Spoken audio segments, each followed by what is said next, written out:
bendito eres, Padre. Te bendecimos, honramos tu santo nombre y te reconocemos sobre todas las cosas en nuestra vida por el privilegio que nos das, que nos permite, Señor, de venir a tu casa, de ser testigo de cuán grande es tu misericordia y tu amor para con cada uno de nosotros, Señor.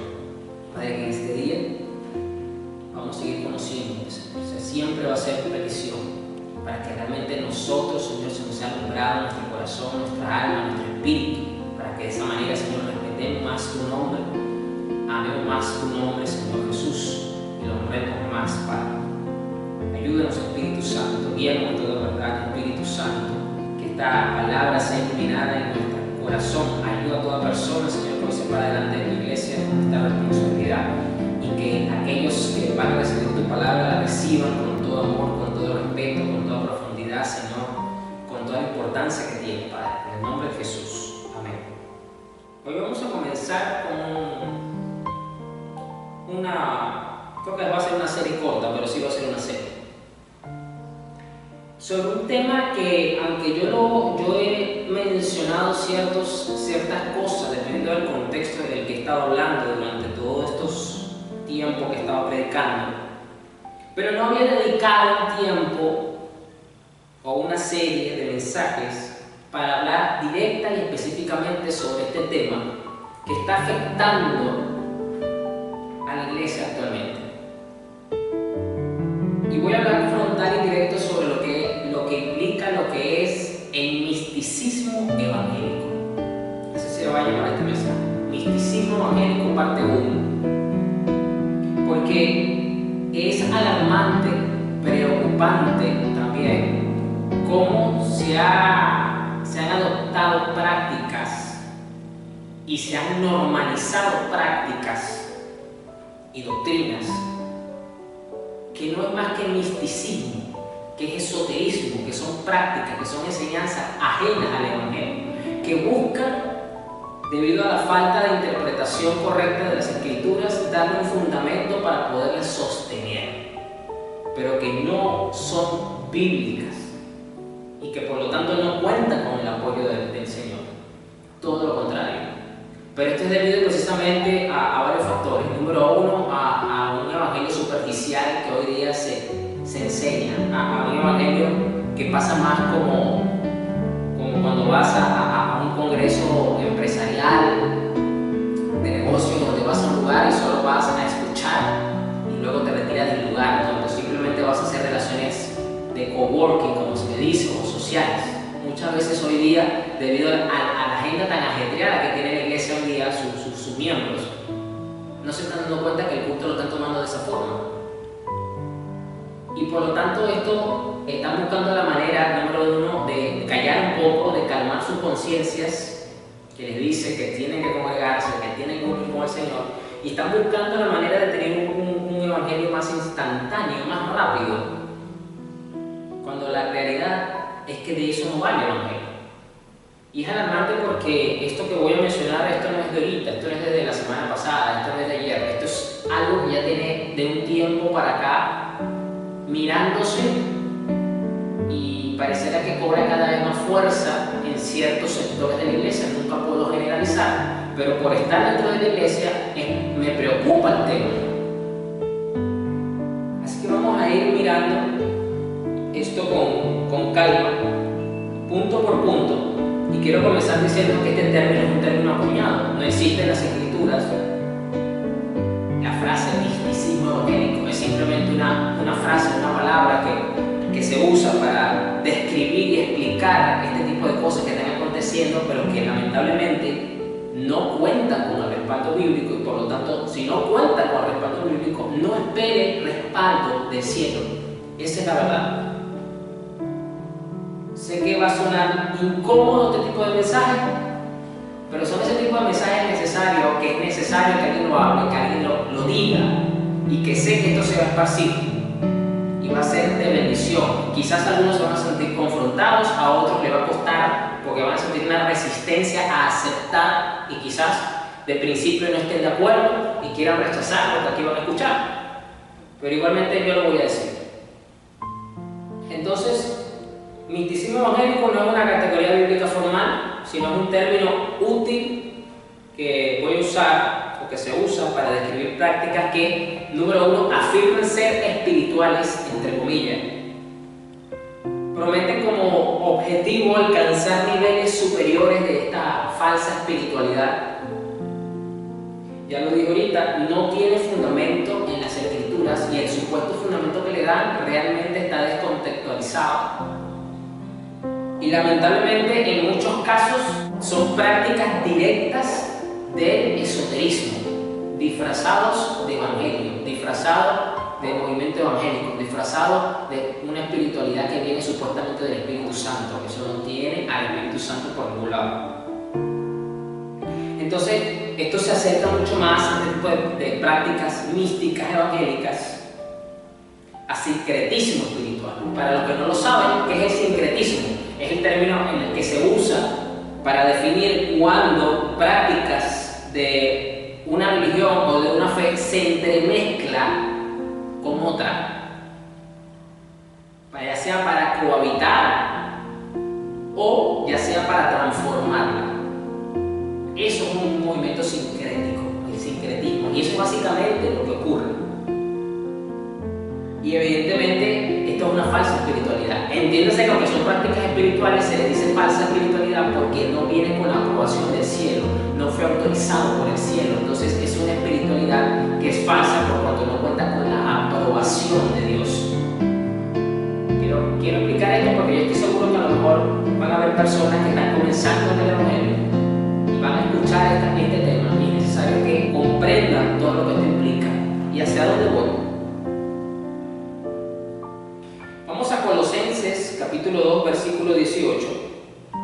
Voy a leer la Reina Valera. Dice: nadie os prive de vuestro premio, afectando humildad y culto a los ángeles, entremetiéndose en lo que no ha visto, vanamente hinchado por su propia mente carnal.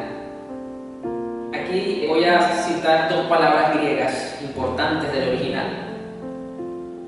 que cuando dice culto a los ángeles, la palabra culto acá significa culto religioso externo, y la otra frase que dice luego de la coma, entremetiéndose en lo que no ha visto, significa meterse en, y algo mucho más interesante, invadir terreno no autorizado. Es un término que se usaba en el aspecto militar grecorromano de la época, y Pablo lo usa para explicar aquí a la iglesia de Colosas, porque la iglesia de Colosas estaba sufriendo también de sincretismo, estaba sufriendo de prácticas que se querían mezclar con el evangelio, traer doctrinas nuevas, supuestas revelaciones que no estaban autorizadas, que venían de un terreno en la que no le fue a la iglesia autorizado meterse, mucho menos a sacar algo de ese terreno, como es en la parte espiritual esotérica. Por eso me gusta esto y quiero comenzar acá, porque es una advertencia que el apóstol Pablo está trayendo no solo a la iglesia de Colosas, sino a toda la iglesia en general. Porque recuerde que una vez que le llegaba la carta al remitente original, es decir, a la iglesia de Colosas, luego esa carta era enviada a las demás iglesias para que tuvieran el conocimiento doctrinal. Esto es muy importante, porque aquí Pablo está confrontando a la gente que afirmaba tener, en este caso, revelaciones especiales supuestamente, y está confrontando prácticas que se estaban buscando introducir que no eran autorizadas por el Señor, no venían con el respaldo del Señor. Entonces, algo puede parecer espiritual, le pueden pegar hasta el nombre Espíritu Santo, el nombre de Dios, el nombre del Señor, y eso no quiere decir que venga con su respaldo. Por eso es muy importante tener un discernimiento bíblico y tener un discernimiento espiritual, porque no todas las prácticas que se enseñan y que se hacen son correctas. Esa es la verdad. Yo sé que a lo mejor esto sienten que ya estoy comenzando como muy fuerte, pero espere que empiezan a enumerar ciertas prácticas que se practican como tales, que no son apoyadas por el Señor, y son comunes, son frecuentes y están normalizadas en muchos sectores.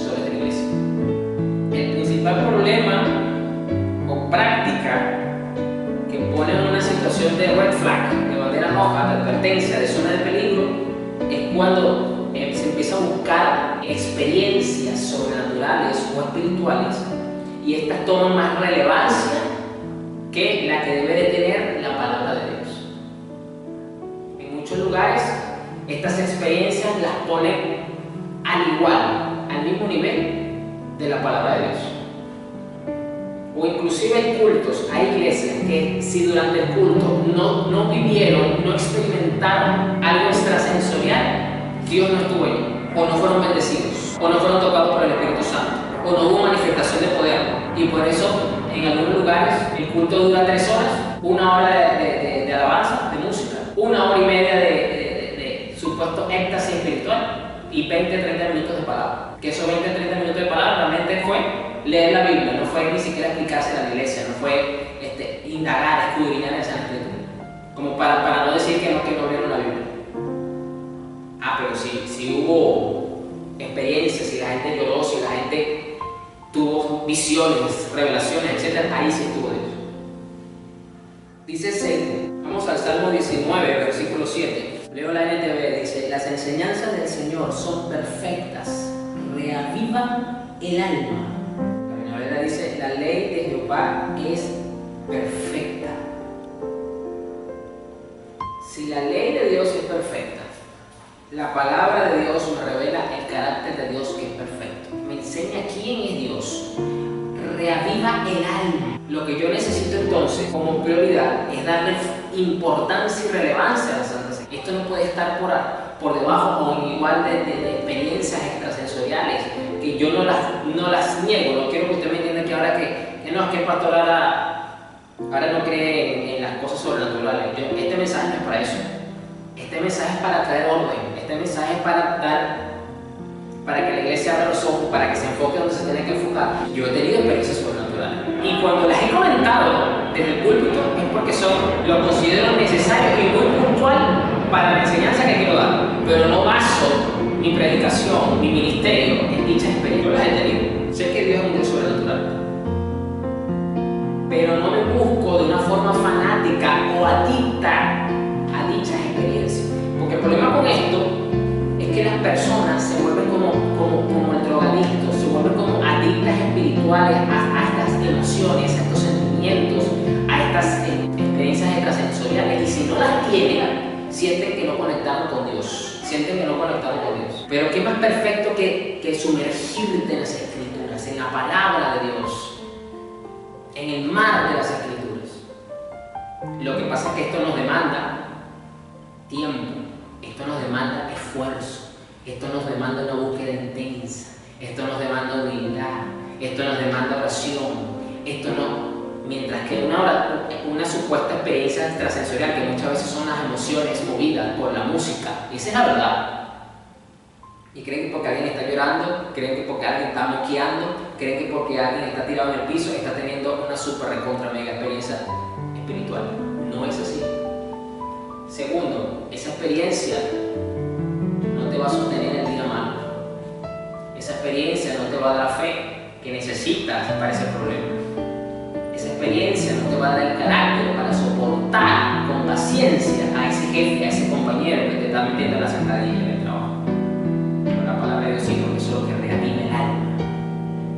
Es decir, lo que fortalece el alma, lo que te fortalece espiritualmente no es experiencia. Y vuelvo y lo repito, no me malinterprete. Si Dios te la da, téngala. Pero inclusive cualquier personaje que usted encuentre en las Escrituras, ya sea en el Antiguo Testamento o en el Nuevo, que tuvieron estas manifestaciones, estas experiencias, siempre se quedaron anclados a la palabra de Dios, ya sea porque un profeta Dios le habló directamente, o ya sea porque estaban anclados a la Torá, Pentateuco, etc. Entonces, sustituir la palabra por la experiencia o igualarlas es un grave error. La preeminencia siempre está sobre la palabra. Pastor, pero es que los profetas tenían manifestaciones tremendas, tenían experiencias sobrenaturales. Sí, pero todos ellos terminaban siempre anclados a las Escrituras. Si usted se pone a leer a los profetas del Antiguo Testamento, usted se va a dar cuenta de algo. Que luego de su experiencia que tuvieron, ellos terminaban anclados a la palabra que Dios le estaba revelando en ese momento, o que que le estaba recordando en ese momento, porque muchas de las advertencias de Dios a su pueblo de Israel en las diferentes generaciones eran por abandonar la ley que en ese momento ya tenían escrita y que habían dejado a un lado. Léalo para que usted se dé cuenta. Segunda Timoteo 3:16 dice: toda la escritura es inspirada por Dios y es útil para enseñarnos lo que es verdad y para hacernos ver lo que está mal en nuestra vida. Nos corrige cuando estamos equivocados y nos enseña a hacer lo correcto. Dios la usa para preparar y capacitar a su pueblo para que haga toda buena obra. Lo que Dios va a usar para capacitarte, para que estés preparado, para que seas útil para el reino y hagas toda buena obra, no es la experiencia sobrenatural, es la palabra. Lo que te va a capacitar es la palabra. Lo que te va a corregir donde estás equivocado es la palabra.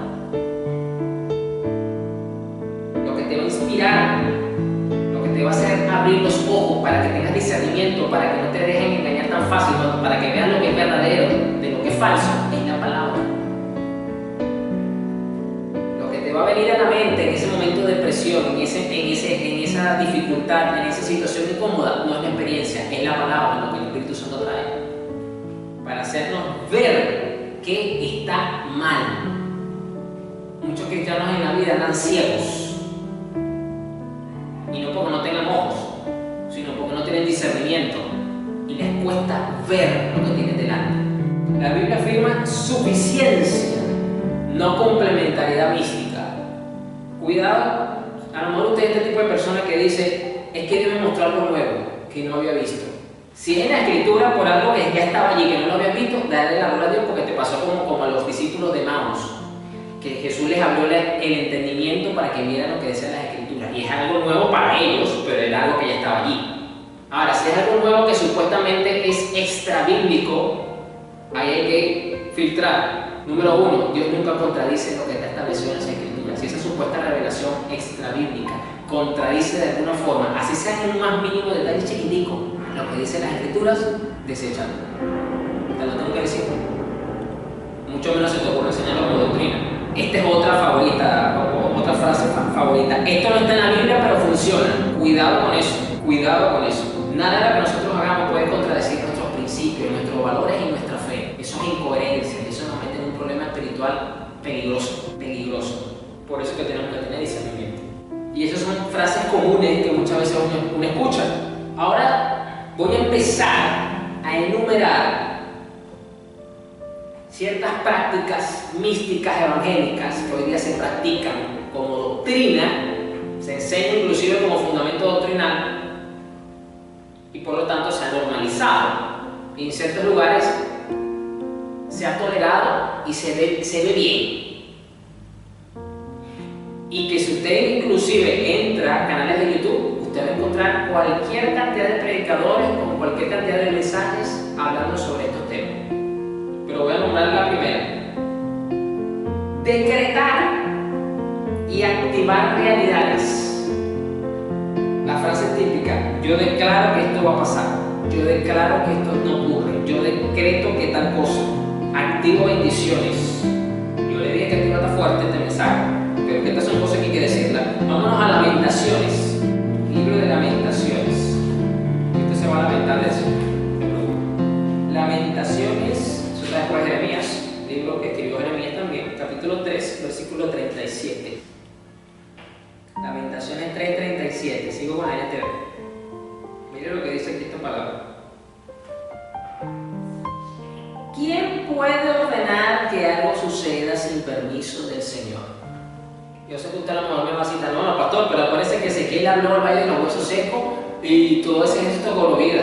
Sí, es verdad. Pero él le habló porque recibió una orden de parte del Señor para hacerlo. Él no lo hizo por voluntad propia, porque no tiene el poder. Ni siquiera los profetas ungidos del Señor tenían dicho poder, y no hay ningún ser humano en la tierra que tenga el poder absoluto de crear cosas en la boca.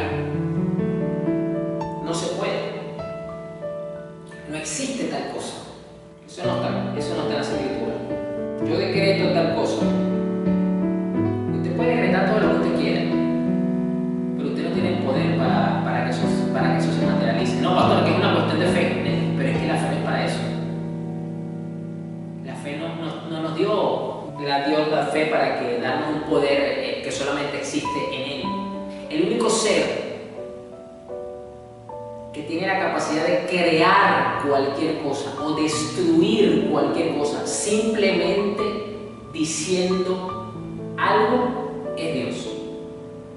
Imagínense lo poderoso que es, que Él no tiene ni siquiera necesidad de pararse del trono, remengarse las manos, agarrar herramientas y ponerse a trabajar para construir algo. Eso lo hacemos nosotros. Dios simplemente con abrir su boca y pronunciar lo que Él quiere ver, se crea. Imagínense el poder que Él tiene. Es el único que lo tiene. Al ser humano no se le puede dar esa capacidad, porque son un atributo exclusivo de Dios. No lo tiene más nadie. Ni siquiera el ser humano antes de pecar, es decir, Adán y Eva, tenían esa capacidad. Como para que uno dijera, bueno, pastor, lo que pasa es que la perdimos cuando pecamos, entonces la vamos a volver a tener cuando ya estemos restaurados. No, es que ni siquiera en ese momento. No existe. Nunca ha tenido esa habilidad. Pero eso se ha vendido, ¿por qué? Porque eso viene del esoterismo, del misticismo evangélico que se ha impregnado, y por torcer las escrituras, sacándolas de contexto para poder justificar dichas prácticas, porque se venden bien. ¿Por qué? Porque promueven un evangelio fácil y rápido para ver resultados. Y de eso no vale el evangelio. Lo siento mucho. Yo siempre lo dije como para que la gente a ver si captaba la idea.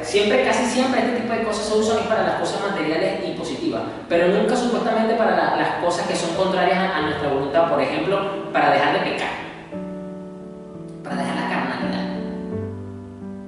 Para esas cosas nunca las motivan a usar. Qué curioso, ¿no? Qué curioso. Muy claramente aquí Jeremías dice que nada sucede si el Señor no lo permite, no lo ordena, en este caso, no lo autoriza. No hay forma, por mucho que usted lo diga. Pero cuando no te funcionan las cosas, entonces te la venden como para ellos justificarse aquí bien parado. Es que no tiene suficiente fe. Es que esto no se trata de fe. ¿Usted cree que Jeremías no tenía fe? Entonces, en la Biblia, Dios es el que decreta. El hombre, nosotros, usted y yo, oramos y nos sometemos a su voluntad, a su decreto. No hay otra posición igual, diferente, no existe. Esta otra es una variante, o vamos a decir, es una hermana gemela de esta otra práctica. Atar y desatar. Es que yo ato las finanzas para que no se vayan. Es que yo desato. Mateo 18:18. Vamos a ver qué dice Mateo 18:18. Esta es supuestamente la base que ellos usan para sostener esta práctica mística evangélica. Les digo la verdad, todo lo que prohíban en la tierra será prohibido en el cielo, y todo lo que permitan en la tierra será permitido en el cielo. Pastor, por ahí lo dice claramente, usted lo acaba de leer, estoy leyendo la NTV porque la Reina Valera usa la palabra atar y desatar. Pero esa palabra griega que se traduce como atar y desatar también se traduce como permitir y prohibir. Por eso la NTV no usa atar y desatar, sino prohibir y permitir. Entendamos algo, usted tiene que aprender y acostumbrarse a leer la Biblia en contexto, para que usted pueda entender la idea original de lo que se está diciendo, cuál es el enfoque. Yo le invito a usted a entrar en Amazon, a buscar el libro Cómo entender la Biblia por ti mismo, escrita por este servidor, para que sea de bendición para la iglesia. Eso le va a ayudar un montón, porque parte del problema radica en el origen. ¿Cuál es parte del origen? Que no le han enseñado a la iglesia a cómo tienen que usar la Biblia. Ahí parte del problema. Si usted lee el contexto aquí, Jesús no está hablando de que nos está dando un poder para atar y desatar. Le repito, ese poder solamente lo tenía Dios. Lo tiene Dios, hablando en tiempo presente. No se lo fue dado a la iglesia. Eso es falso. Nosotros no tenemos dicho poder. Aquí lo que está hablando el Señor Jesús es de cómo corregir a otro creyente que está en pecado. Ese es el contexto del que está hablando el Señor, estas palabras. Y cuando dice aquí que todo lo que permitan en el cielo será aprobado o apoyado en el cielo, y todo lo que prohíban en la tierra, será aprobado, está hablando de la posición de corrección y de disciplina que la iglesia le aplique a esa persona, a ese miembro. Es decir, que cuando la iglesia toma una posición en conjunto para corregir corregir el pecado de esa persona y aplicar la disciplina, tiene el respaldo del cielo. Y cuando levantan esa disciplina para restaurar a esa persona a la comunidad, a la armonía de la congregación, tiene el respaldo del cielo. Eso es lo que quiere decir esta frase, atar y desatar, que tanto se ha usado de forma descontextualizada para enseñar prácticas que no son. ¿Usted se imagina si de verdad el ser humano tuviera dicho poder en la boca? Mire, yo le puedo asegurar que ya la humanidad se hubiese extinguido. Hubiese pasado el diluvio, no hubiese pasado mucho tiempo y la humanidad se hubiese extinguido por sí mismo. Dios no hubiese tenido que meter la mano. Porque usted sabe la cantidad de maldiciones, de palabras, de muerte y de todo tipo que se ha pronunciado el ser humano contra otro ser humano a lo largo de la historia. Solo Dios sabe el número, pero yo me imagino que es un número increíblemente grande. Ya se hubiese acabado. Le voy a poner dos casos muy puntuales. Uno de ellos es un líder ministerial que le gusta promover mucho esto, es Guillermo Maldonado. Cuando hubo la pandemia, él hizo eso hasta está en video, gracias a Dios por las redes sociales y el internet. En plena pandemia, él oró atando el virus del coronavirus este. Dijo que esto no iba a llegar, que esto se iba a secar, que esto iba a volver a la normalidad, que esto, que lo otro. Metieron en cuarentena, mandaron a todo el mundo para su casa, el virus se incrementó más. ¿Dónde está el supuesto poder de este hombre que dice tener la fe para hacer estas cosas?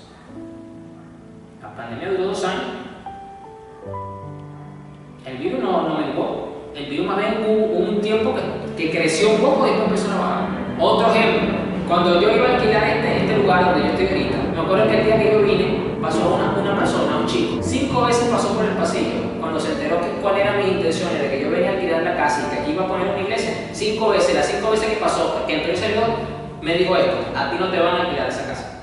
Primero porque eres venezolano, segundo porque quieres poner una iglesia ahí. 5 veces me dijo: a ti no te van a alquilar esa casa. Me lo dijo así de frente, me lo decretó, entre comillas. 5 veces pasó y las 5 veces me dijo lo mismo. Aquí estoy, viviendo en la casa y la iglesia está operativa aquí. ¿Dónde está el supuesto poder de lo que él ató, supuestamente? O sea, caigamos en una realidad, iglesia. Estas no son prácticas bíblicas. Esto no se trata de fe. Pastor, ¿y cómo hacemos entonces con ese pasaje que dice que hay poder en la boca, que dice Deuteronomio? Está hablando de la influencia que tú y yo ejercemos sobre nuestros familiares.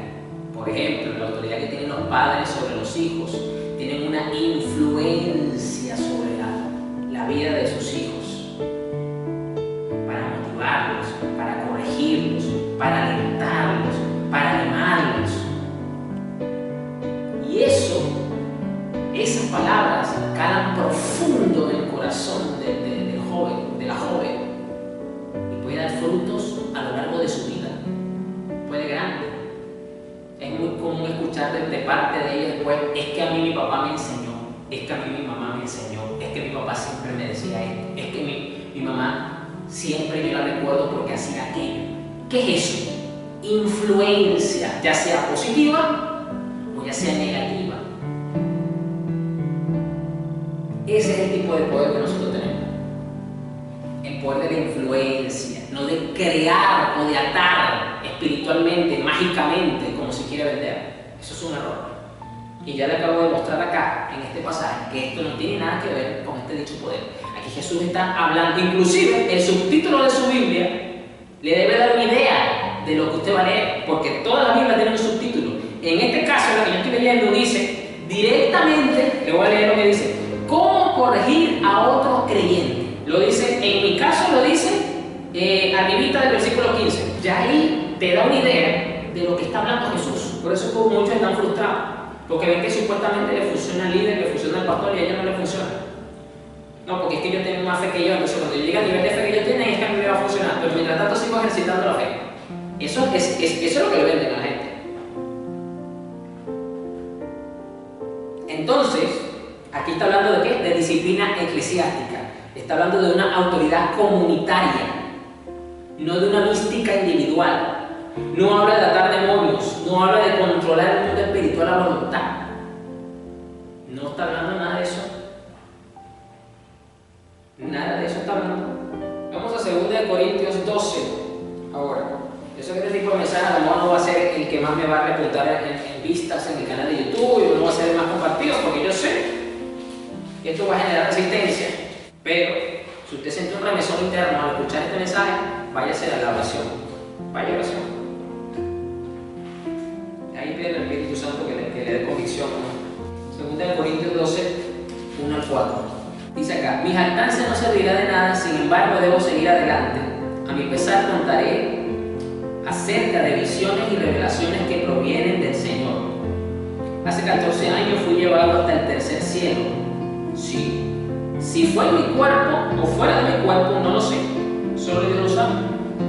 Es cierto, solo Dios sabe si estaba yo en mi cuerpo o fuera del cuerpo, pero sí sé que fui llevado al paraíso y oí cosas tan increíbles que no pueden expresarse con palabras, cosas que a ningún humano se le permite contar. Miren, lo vuelvo otra vez a decir, yo no tengo nada en contra de las experiencias, porque aquí Pablo inclusive, por razones apostólicas y de fundamento, está expresando una de sus experiencias más tremendas que creo yo ha tenido, luego de haberse topado con el Señor resucitado y glorificado, evidentemente. Espectacular lo que él está mencionando aquí, aunque no está dando tanto detalle como quizás a alguno la curiosidad y la imaginación le empieza a estimular.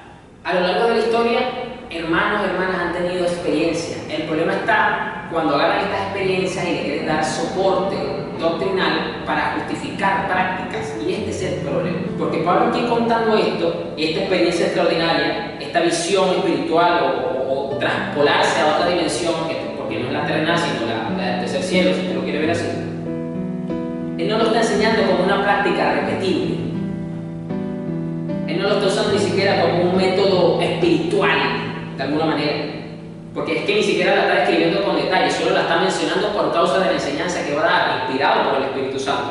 Entonces no podemos vender esto como una práctica cotidiana y común dentro de lo que es el Evangelio, dentro de lo que es la vivencia del Evangelio. Vuelvo y le repito. Mire, yo conozco hermanos, pastores, que nunca en su vida han tenido una experiencia de este tipo o de ningún otro. Jamás. No tienen la menor idea de cómo es un ángel. Nunca han tenido ni siquiera una experiencia cercana con un ángel, solo saben que existen porque la Biblia los menciona, creen en lo que la Biblia dice, y son personas espirituales. ¿Y qué es lo que define entonces la espiritualidad de una persona, de un ministro, de una congregación? Es la manifestación del fruto del Espíritu y la obediencia a la palabra. Esas dos cosas son lo que definen la espiritualidad de una persona, no las supuestas revelaciones, no las supuestas prácticas místicas que tiene. No, son esas dos cosas: obediencia a la palabra y manifestación del fruto del Espíritu, y la segunda depende de la primera. Pero cuando tú conoces la palabra, tú empiezas a esforzarte por vivir la palabra, y el Espíritu Santo pone gracia para que empieces a vivir más de cerca esa palabra, y automáticamente, porque eso depende de nosotros, empezamos a ser transformados según el carácter de Cristo, y eso implica mostrar el fruto del Espíritu. ¿Usted quiere ser más espiritual? Sea una persona más paciente. ¿Usted quiere ser más espiritual? Aprenda a tener más paz en medio de la tormenta, porque la paz es un fruto. ¿Usted quiere ser más espiritual? Aprenda a tener más gozo, más que amargura, y te sacará del limón. El gozo es un fruto del Espíritu. Yo sé que ya con esto a usted se le está cayendo el concepto que tenía de espiritualidad. Entonces Pablo tuvo visiones, tuvo experiencias en las que salió del plano terrenal y todo aquello, sí, pero él no lo está vendiendo como doctrina evangélica, y ese es el detalle con muchos hoy día. Están más pendientes de tener este tipo de experiencia, ¿no? Porque si Pablo la tuvo, yo también la quiero tener, pero ¿quién dice que esto es un patrón en la que Dios está obligado a cumplir con todo? Eso no está así, eso no es correcto. Si es así, entonces cuando yo vaya a la playa, ya sea que en el Perú o en Venezuela, yo me voy a llevar un báculo y lo voy a poner y lo voy a poner delante del mar, y se tiene que abrir en dos, porque eso lo hizo Dios con Moisés. Entonces yo también quiero hacer lo mismo. ¿Ya usted se está dando cuenta? ¿Se está dando cuenta? Vamos ahora a Hechos 19:11. Dios le dio a Pablo el poder para realizar milagros excepcionales. Cuando ponían sobre los enfermos pañuelos o delantales que apenas habían tocado la piel de Pablo, quedaban sanos de sus enfermedades y los espíritus malignos salían de ellos. Aquí hay mucho que decir. Punto número 1. Dios le dio a Pablo el poder para realizar milagros excepcionales, es decir, que son la excepción a la norma, que no es común, que no es algo que se va a repetir luego, es algo excepcional. Así como Dios le dio el poder a Moisés para que su vara se convirtiera en serpiente, así como le dio el poder para que cuando metiera su mano en el costado saliera llena de lepra y cuando la volviera a meter ya estuviera normal, así como le dio el poder para extender la vara sobre el mar y que se abriera. ¿Eso se ha vuelto a repetir alguna vez? Jamás se va a repetir, porque esos fueron milagros excepcionales que Dios hizo con Moisés. Otra cosa, ¿usted ha visto alguna vez o se ha enterado alguna vez de que algún pastor o algún hermano haya orado y que haya llovido fuego sobre un lugar? No, eso Dios lo hizo con Elías solamente. Son milagros excepcionales. La misma Biblia te lo está diciendo. Esto que ocurrió con Pablo, de que la ropa que tenía contacto con los elementos que tenían contacto con Pablo podían ser usados para una manifestación de poder, eran milagros excepcionales. La misma Biblia te lo está diciendo. No ocurrió más nunca tal cosa. De la forma como ocurrió con Pablo, no. Eso estaba dentro de un contexto necesario. Así como lo que ocurrió con Moisés, dentro de un contexto necesario. Cuando ponían sobre los enfermos pañuelos o delantales que apenas habían tocado la piel de Pablo, quedaban sanos de sus enfermedades y los espíritus malignos salían de ellos. Imagínense, un 2 por 1. Sanaba a la persona y si estaban endemoniados para afuera también el demonio. Entonces, esto es una obra soberana de Dios. Pastor, pero eso está dentro del don de milagros. Sí, pero es algo excepcional. La misma Biblia, por ahorita te repito, te lo está diciendo. No es algo que va a ocurrir como un patrón. No es algo establecido como doctrina que se va a repetir en el tiempo. Es algo excepcional, así como lo que pasó con Moisés, así como lo que pasó con Elías. No va a volverse a repetir, pero eso no quiere decir que Dios deje de ser menos poderoso o que deje de manifestar su poder. Ese es el punto. A mí no me interesa que Dios me dé, que esta camisa cuando yo me la quite, yo se la lance al vecino que tengo al lado para que se sane de la enfermedad que tiene. A mí no me interesa eso. A mí lo que me interesa es orar, que Dios se glorifique, que manifieste su voluntad en que si esa persona se quiere sanar, que se sane, y si no se quiere sanar, que no se sane, pero lo más importante no es que se sane, lo más importante es que crea en el Señor Jesús para la salvación de su alma. Eso es lo más importante. Y para eso Dios le dio este poder excepcional a Pablo, para que creyeran al poder del Evangelio, creyeran en el mensaje de salvación. Entonces, no era convertir esto en un sistema, porque yo he escuchado hasta de hermanos que tienen 40 días, se han metido en oración y ayuno para que su ropa esté ungida también, para que cuando los toquen sean sanados, cuando los rocen, como le pasó a Jesús con la mujer del flujo de sangre, sean sanados. Yo he escuchado eso. ¿Por qué? Porque creen que esto es un sistema, creen que esto es un patrón que se tiene que repetir, que se olvidó en el tiempo y que ahora se está rescatando. No, estas son prácticas místicas. Esa es la verdad. El famoso aceite ungido del Señor. Aquí yo sé que me estoy metiendo con el becerro de oro de muchas iglesias. No me importa, lánceme la piedra que usted me quiera lanzar. El aceite no tiene poder. El aceite era un símbolo representativo del Espíritu Santo en este caso. Pastor, pero es que en el Antiguo Testamento Dios dio una receta. Sí, y quiere que tenga algo. Ese aceite, según esa receta, te la venden en Israel. Es más, nosotros tenemos una hermana que fue hace años, cuando todavía no habíamos salido de Venezuela, fue a Israel, tuvo el privilegio, la bendición de ir a la Tierra Santa, conocer la cultura, todo aquello, y compró varios frascos de ese aceite. Y a mi esposa le regaló uno. Le voy a decir una cosa, huele espectacular. De verdad es un perfume aromático hermoso, muy rico, de verdad. Pero no porque hayan seguido la receta, hasta el día de hoy, ese aceite está ungido, tiene poder. Porque, por ejemplo, en Venezuela, las iglesias evangélicas acostumbran, las pentecostales, a comprar aceite de comida marca Gallo, que es aceite de oliva, que viene en una lata y tiene la figura de un gallo, por eso se le dice aceite de gallo, porque se llama, es costoso. Y con eso hacen oraciones, con eso echan fuera demonios, porque no es el aceite, no es el aceite, eso era simplemente un símbolo. Pastor, ¿y cómo quedamos entonces con lo que dice Santiago? Vamos a ver qué es lo que dice Santiago. Santiago, capítulo 5. Dice el versículo 14, ¿alguno está enfermo? Que llame a los ancianos de la iglesia para que vengan y que oren por él y lo unjan con aceite en el nombre del Señor. Una oración ofrecida con fe sanará al enfermo y el Señor hará que se recupere, y si ha cometido pecado será perdonado. Esto no es una extensión en cuanto a una doctrina estricta normativa que hay que seguir. ¿Y qué pasa si en ese momento se acabó el aceite en la congregación? Entonces los ancianos no van a ir a orar porque no tienen aceite. No, hay que salir corriendo inmediatamente al mercado rápido, porque si no se nos va a morir hermanos, porque tienen que orar para que se sane. Es el símbolo solamente lo que importa, lo que está detrás. No es exactamente la herramienta lo que importa. Por eso dice acá, una oración ofrecida con fe sanará al enfermo. Eso lo dice luego de ungirlo con el aceite. Punto y seguido. Es la oración al Señor, encomendándose a su voluntad para que tenga misericordia, lo que va a traer la sanidad a la persona, no el aceite que se le eche. Y el Señor hará que se recupere. Y si ha cometido pecados, será perdonado. Se ha malinterpretado mucho y por eso se cae en el misticismo.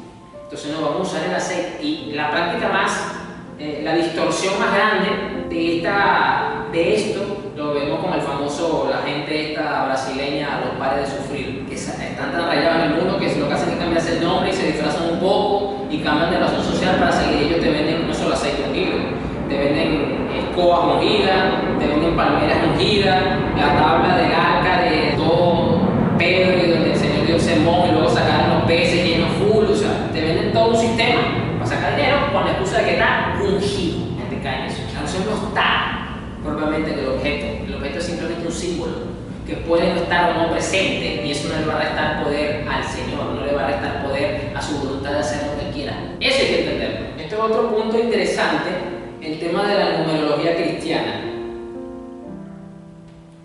Yo quiero que usted entienda que, si bien es cierto, hay números que se repiten con una especie de patrón, entendamos que esto simplemente es para darnos mayor énfasis a un mensaje que está detrás o que es más grande, que viene en contexto.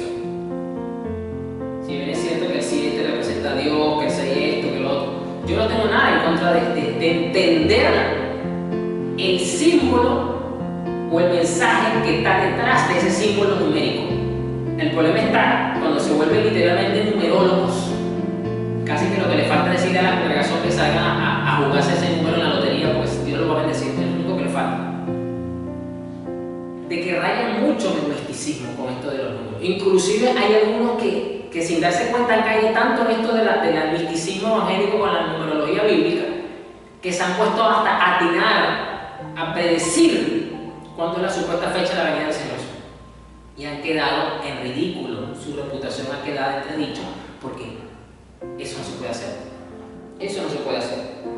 Entonces, ¿la Biblia usa números simbólicos por causa del mensaje? Sí, pero nunca enseña a interpretarlo, mucho menos como personales, como para descifrar códigos espirituales o bíblicos, porque eso es una de las prácticas que más se asemeja mucho al esoterismo, a la numerología, que es una de las ramas del ocultismo. Pero eso es misticismo evangélico. Vuelvo y le repito, entienda muy bien lo que yo estoy diciendo con este mensaje. Ok, lo voy a dejar hasta aquí porque vienen otras prácticas más. Lo voy a dejar para la segunda parte. Yo creo que hasta aquí va a tener usted bastante que meditar, que reflexionar, que meterse en oración, porque sé que no es un mensaje cómodo, no es un mensaje popular, ni mucho menos, pero es un mensaje que es necesario que la iglesia escuche, reciba, para que le taladre en el corazón, le taladre en su espíritu y se afiance en la verdad de lo que sí es. Gracias, Señor, por tu palabra, gracias, Señor, por tu bondad y por tu inmensa misericordia. Yo te bendigo, Señor, y te pido que nos sigas hablando tu verdad, porque tu palabra es verdad, porque tu palabra es la que nos corrige, tu palabra es la que nos enseña, tu palabra es la que nos da el fundamento, Señor, para quitar lo que a ti no te agrada, lo que no es correcto, lo que no viene de ti, Señor, y quedarnos solamente con la verdad, Señor. Padre, bendice a tu pueblo, Señor, bendice a cada ministro, a cada iglesia, Señor, que va a escuchar este mensaje, dale iluminación, dale entendimiento, Padre, y dale la humildad para que pueda corregir lo que tenga que corregir. Gracias, Señor.